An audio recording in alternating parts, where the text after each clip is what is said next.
The rotor wash thundered across the valley, sending sand and dust into a swirling storm around the Black Hawk's open ramp. The world below looked like chaos, burning wrecks, tracer rounds cutting through smoke, and the jagged spine of a mountain range stretching to the horizon.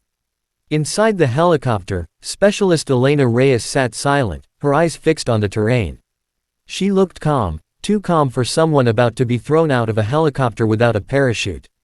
3 minutes to drop, shouted the crew chief over the noise. The pilot's voice crackled through the intercom. This is suicide, Captain. She doesn't even have a chute. Captain Monroe didn't answer. He just looked at Reyes, the only one not strapped in, and said quietly, "You sure about this, Ranger?" Reyes nodded once. "You said you needed eyes on the ground before the convoy hits the ridge." "That's what I do." Monroe clenched his jaw. "God help you." The helicopter banked hard left, swinging the valley floor into view. Bullets flashed past the fuselage. One round punched through the tail door, sparking near Reyes's boot. The crew chief cursed. "We can't get lower. The flak's too thick." Reyes tightened the strap on her harness, not for safety, but habit.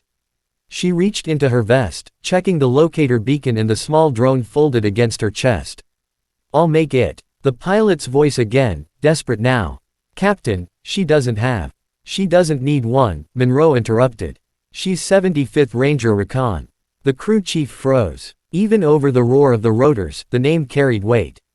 Reyes walked to the ramp. The wind hit her like a wall, hot and violent. The ground spun dizzyingly below. She took one deep breath. Then Monroe shouted, "Now!" The crew chief hesitated, then shoved her. The last thing they saw was her small figure falling away into the smoke, arms spread, vanishing into the chaos below. Dash dash dash. For 3 long seconds, the inside of the helicopter was silent except for the beating rotors. Then the pilot whispered, "God forgive us." Monroe didn't answer. He just stared at the tablet in his hand, where Reyes's locator beacon blinked once, then went dark. They turned the bird around. The mission was already a mess.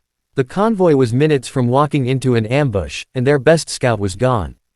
Then, on the tablet, the signal reappeared. And it was moving. Fast.